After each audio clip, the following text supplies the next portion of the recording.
Ir jo viena frazė yra vienam webinare ar kažkur nuskambėjusi tokia, kam investuoti mokamą reklamą, jeigu kažkuri kita įmonė jau investavo į tavo, to paties, tai yra kliento pritraukimą. Reiškia, viena įmonė jau sumokėjo pinigus pritraukti klientą, bet mes kiekvienas atskirai, mes tiesiog investuojame, mes kiekvienas investuojam pinigus, kiekvieną kartą gauti tą patį klientą ir jeigu kitas klientas yra vienas ir yra 10 įmonių, tai 10 įmonių sumoka realiai, tarkim, ten po 20 eurų dieną pasiekti tuos pačius klientus, grinai tą pačią kategoriją klientų. Ir po to J. Abraham žodžių aš pradėjau taip galvoti, tai palauk, jeigu verslas investuoja, tarkim, į mokamą reklamą, jis gauna klientą, pasiekia klientą, tas klientas jam sugeneruoja pinigų, tai reiškia, tas klientas, jeigu pagal tą būtent jo išdėstytą mintį, kad kam investuoti pinigus į tą mokamą reklamą, kad gauti tą patį klientą, tai viskas turėtų atrodyti taip, kad kažkuri įmonė investavo mokamam reklamon, gavo klientą ir tas klientas paskui po sandorio, jisai gali ateiti ir į mano verslą, jisai gali ir ateiti į tavo verslą. Pradėjus mąstyti labiau, pradėjau suprasti, kad pardavimai vyksta nebūtinai per tą mokamą reklamą. Yra įmonės, kurios turi duomenų bazės, kurios dirba, pavyzdžiui, per e-mail marketingą, kurios generuoja tos pačius pardavimus per e-mailą, per duombazės. Jie lygiai taip pat pasiekė klientą ir jeigu buvo vykdytas sandoris su klientu, tai yra būtent įrankis pasiekti tą klientą, atsiranda dar vienas kanalas, taip pat gali būti įvairūs sprendimai, čia kaip dėžutė pavaizduota, tai gali būti per produktą, per kitus produktus, per kitus sprendimus, kitais būdais pasiekiami klientai ir irgi yra generuojami pardavimai ir reiškia, su tom įmonėm irgi būtų galima kažkaip pradėti bendrauti, komunikuoti ir man esminis tada pradėjo klausimas skribėti, tai kaipgi vis dėlto padaryti? Frazė auksinė, frazė gera, jinai sukrečia, verčia susimastyti, bet kaipgi padaryti, kad tas klientas ateitų ir į mano verslą ir kaipgi pradėti kurti tas sistemas, kad tie verslai pradėtų būtent dalintis vos ne taip šitais klientais. Aišku, visi žinom tas GDPR-as, tai negalima dalintis, tai yra duomenų apsauga, kad tiesiog jeigu tu pardavėjai, tu negali pasidalinti su kita įmonė tiesiog kontaktais, nes tai pažeistų žmogaus privatumą. Tai reiškia, dar kirbėjo toksai klausimas, kaip tai ir daryti legaliai, kaip nepažeidinėti įstatymų, kad aš galėčiau legaliai auginti savo verslą, plėsti jį ir generuoti tuos pardavimus. Kas yra partnerystė? Tai aš pabandžiau sukurti iš tų žinių per paskutinius metus sukauptus apie partnerystės, kaip vystyti verslą, bandant savo versle kurti partnerystės ir plėsti tuos pardavimus, tai dviejų ar daugiau nekonkuruojančių. Vat svarbus dalykas yra nekonkuruojančių verslų susitarimas dalintis turimais resursais. Žodis resursas čia iš tikrųjų labai žaidžia didelį vaidmenį, nes resursai bus esminis faktorius, kuris leis sėkmingai manipuliuoti tais resursais ir gauti norimą rezultatą. Taigi, dalintis turimais resursais, kurių dėka bus generuojamos naudos visiems dalyviams.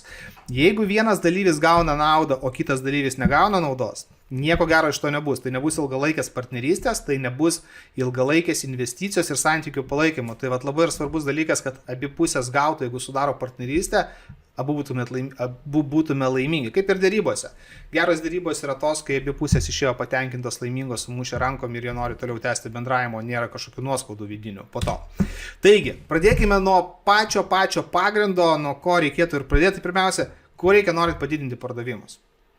Paprastas, elementarus klausimas, į kurį tikrai verta pasukti galvą ir jeigu mes turime, tarkim, prekę, faktas, kad mes pradedam prekybą, tarkim, mes sukuriam produktą, sukuriam paslaugą, kuris sprendžia kažkokią problemą, sprendžia kažkokius kliento poreikius, patenkina.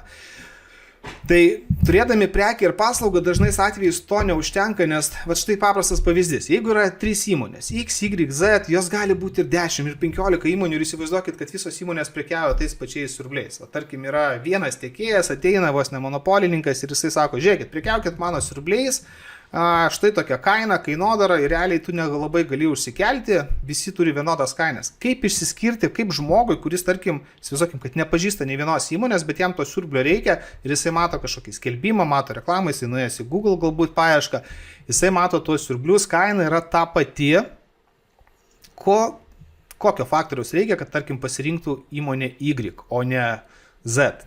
Mano klaida yra, tai trečia įmonė ne Y, irgi jau yra Z. Kokio faktoriaus reikia? Tai reikalingas pasiūlymas. O pasiūlymas tai yra prekė ir paslauga, kurią mes pardavinėjame ir mes pridedam dar on top pridėtinės vertės. Tai reiškia, mes sukuriam pridėtinę vertę ir jau iš tos prekės mes, kadangi padarom tokį sumuštinį, mes jau turime pasiūlymą. Tai jeigu mes žiūrėkit, mes norėtume tą vidurinę įmonę išskirti, kuri pardavinėja tą patį siurblį už 179 eurus, mes norime sukurti pasiūlymą, tai labai paprastas pavyzdys. Sukurti pasiūlymui, tai yra prie to pasiūlymo, tai yra prie to siurblio pridedamos yra 4-5 maišeliai dulkiams tie maišai, skirti būtent šitam modeliui dovanu. Ir jeigu klientas jisai pats mąsto ir tu logiškai parenki tai pridėtinę vertę sukurti dar kažkokius papildomus produktus ar paslaugas, kažkokią vertę, tai jeigu žmogus žino, kad blemba, tai jeigu aš dabar perku šitą siurblį ir man dar reikės pirkti tuos maišus, dulkių siurbliui ir viena įmonė sako, aš tau dar tuos maišus padovanoju, jisai sako, tai aš dabar neišleisiu dar papildomai, jeigu pirksiu būtent pasirinksiu iš vidurinės įmonės. Tokiu atveju mes jau turime tokį paprastą elementarų pavyzdį, kaip atrodo pasiūlymas ir kaip pasiūlymas leidžia išsiskirti iš kitų, tarkim, jūsų konkurentų tam, kad pasirinktų jūs. Ir tikrai, jeigu yra toks variantas, tai garantuoju, kad didžiausia dalis statistinė pasirinks būtent tą vidurinę įmonę, vien dėl to, kad gauna dovanų. O ta investicija maišus sąlyginai nėra didelė. Pažiūrėkime kelis dar pavyzdžius. Visai neseniai, aš dar galvoju, prieš 2-3 savaitės važiavau automobilį ir girdėjau per radiją tokią reklamą, aš taip pat nepamenu, Berods ar Xiaomi. Gerai, nebūndavosi, ta prasme, neklaidinsiu, bet viena įmonės reklama skambėjo kažkas tokio, kad jeigu perki mobilų telefoną, gauni televizorių dovanų. Aš ieškojau tos reklamos, aš neradau, bet kai aš ieškojau, aš radau iš senesnių laikų reklamą, tai buvo LG reklama. Ir jinai skambėjo taip, jeigu tu perki LG telefoną, tu gauni LG televizorių, kurio vertė yra 599 eurai dovanų.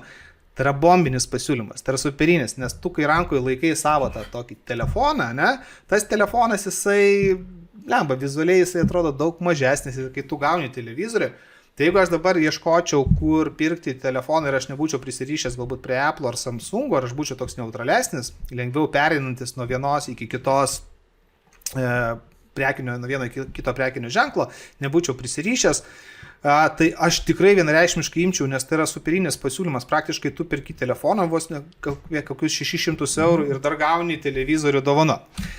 Kitas pasiūlymas pas amerikiečius.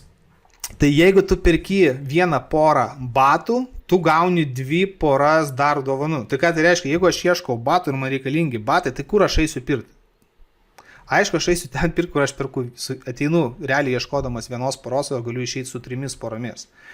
Tai yra pasiūlymas, aš įsivaizduoju, kad čionais pas juos turėtų rikiuotis eilės, ypač kai tą kampaniją paleidę buvo, nes, supraskit, perkant vieną gauni 2, pas mus yra kas Lietuvoje. Perki vieną pizzą, pigesnę gauni dovanų. Čia faktas turbūt, kad bus pigesni batai, bet perki vieną batų porą, išeini su 3. Tai tu praktiškai atėjęs šią 3 asmenų šeima, jinai gali apsipirkti visą vienu aptėjimu, jeigu, pavyzdžiui, tėvo ar motinai reikalingi batai, tai dar lygiai 2 gali išeiti su avalinė. Tai va tokie pasiūlymai realiai ir išskiria įmonės iš konkurentų, jie leidžia išsiskirti, jie leidžia netgi dominuoti, jeigu sugebėsit sukurti tokį stiprų pasiūlymą. Tai prekė ar paslauga plus pridėtinė vertė, tai yra pasiūlymas. Ir jeigu mes turėsim stiprų pasiūlymą, tai mes parduosim daugiau, mes parduosim dažniau, mes parduosime brangiau. Jeigu superinis pasiūlymas pagrindinė ta prekė, mes galime netgi parduoti brangiau negu rinkoje tuo metu, nes žmogus vertins iš principo tą pasiūlymą, to viso pasiūlymo vertę. Ir jeigu, tarkim, vienas daiktas, kurį parduodam, yra 10 eurų, bet mes vertės pridedam už 50 eurų ir vertė yra iš viso 60 eurų, mes paprašom 20 eurų, mes pagrindinį produktą galime parduoti vos ne 2 brangiau. Ir mes priartėjame arčiau prie tų pinigų. Taigi, norint sukurti stiprų pasiūlymą, mums reikalinga pridėtinė vertė. Ir tą pridėtinę vertę standartiškai tai mes galime sukurti savo lėšomis. Mes investuojam savo pinigus tam, kad mes sukurtume tą pridėtinę vertę. Bet partnerysčių dėka mes galime gauti prekes arba tos papildomos vertės iš partnerio. Tai yra, partneris mums gali kažką duoti tam, kad mes pridėtume prie savo pagrindinės prekės ar paslaugos ir taip galėtume sukurti būtent stiprų pasiūlymą. Vienintelis klausimas yra toksai. Tam, kad gauti iš partnerio kažką, mums reikalingas resursas. Tai klausimas, ką mes galime pasiūlyti tokio partneriui, tam, kad jisai mums kažką duotų, būtent ir kad mes galėtume sukurti tą pasiūlymą, pridėti papildomos vertės. Kokį resursą galima jam pasiūlyti mainais? Ar jūs bent įsivaizduojat, kas galėtų būti tokio, kas domintų, tarkim, kitą įmonę ir kad jisai norėtų su šypsena, būtų patenkintas jums duodamas kažką, kad jūs galėtumėt sukurti stipresnį pasiūlymą. Tai vienas iš jį dominančių resursų tai yra tikrai klientas. Žiūrėkit, jeigu yra nekonkuruojančios įmonės ir jeigu tos įmonės dirba su tuo pačiu klientu, tai vat tas resursas yra, jeigu jūs generuojate klientus, jūs generuojate pardavimus, tai va, tarkim, jūsų įmonė investuoja pinigus į mokamą reklamą ir jūs sukuriat pasiūlymą. Čia va, būtų pasiūlymas toksai, tarkim, jūsų prekė yra 49 eurai ir jūs sudarot partnerystę su dviem įmonėm. Tai viena įmonė Y duoda dovanų, kažkokią dovaną, kurio dovanos vertė yra 29 eurai, savikina, aišku, bus daug mažesnė, bet rinkos vertė parduodant tai yra 29 eurai. O Z įmonė duoda dovanų čekį, kurio čekio vertė yra 200 eurų. Tai ta įmonė X, investuodama pinigus į mokamą reklamą ir sukurdama pasiūlymą, vietoj to, kad standartiškai pardavinėtų prekę ir siūlydama įsigyti prekę už 49 eurus, jinai dar prideda 229 eurus vertės, tai yra daugiau negu 5 kartai realiai vertės, ekstra.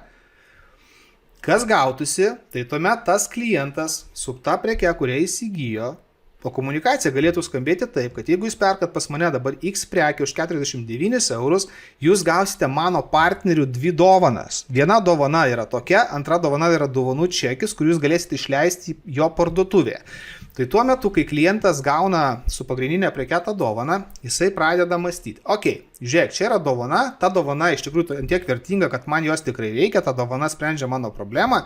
Ir aš tikrai norėčiau nuvykti į Y įmonę tą dovaną atsimti. Jisai susisiekė su Y įmonė ir ta Y įmonė mažiausiai gauna lydą. Lydas kontaktas potencialaus kliento, nes būtent tas klientas ir yra jo irgi potencialus. Tuo metu tas klientas pasiėmęs tą dovaną, jisai kartu mato, kad yra kitas pardavėjas, kitos prekės, kitos kategorijos. Gavau dovanų čekį už 200 eurų. Ir jisai pasižiūri, kad tie produktai, tarkim, jeigu ir būtų čianais ne kem 9 eurų, tarkim, grindų pardavėjas pardavė ir duoda čekį, tenais, nežinau, vaškas grindim, ar būtų plintusam kažkoks tenais čekis, ne, už 29 eurus, o kita įmonė būtų baldų, pavyzdžiui, baldų, tarkim, lovą įsigyti. Tai tokiu atveju žmogus sako, aš vis tiek pirksiu lovą ir su tais 200 eurų jisai važiuoja į tą parduotuvę fiziškai įsirinkti savo lovą, ir nori pasinaudoti to čekiu. Tai Z įmonė mažiausiai gauna lydą, jeigu tas žmogus nenupirks, bet su juo susisiekė tas potencialus klientas jo, o jeigu tas klientas atvažiavo pasinaudoja čekiu 200 eurų, tas klientas gauna ir klientą, ir dar gauna pinigus. Ne? Tai va tokiu būdu ta sistema taip ir atrodo, kaip būtų galima generuoti savo klientus, vadinkim, duodant kažkokią pridėtinę vertę tam X įmoniai, tai X įmoniai. Tai kaip matote, realiai vietoj to, kad jūs prekiautumėt paprastą, tarkim, prekę ar paslaugą teiktumėt, jūs galite pridėti papildomos vertės, neinvestuodami savo pinigų, o investuodami kitų resursus ir taip galite sukurti pasiūlymą, kuris leis išsiskirti jums iš konkurentų ir tai užtikrins tai, kad jūs galite parduoti daug dažniau ir uždirbti daugiau, nes jūs išsiskirsite iš konkurentų ir jūsų pasiūlymas bus daug patrauklesnis. Taigi, tai ką mes gauname? Tai, kad partnerystės pirmiausia padeda kurti stiprius pasiūlymus, kurie padės parduoti daugiau ir sutaupys jums krūvą pinigų, nes jums nereikės patiems investuoti savo pinigų, sukurti pridėtinę vertę. Kitas dalykas yra toksai, kaip parašiau, šalutinis efektas, tai naujas verslo pažintis.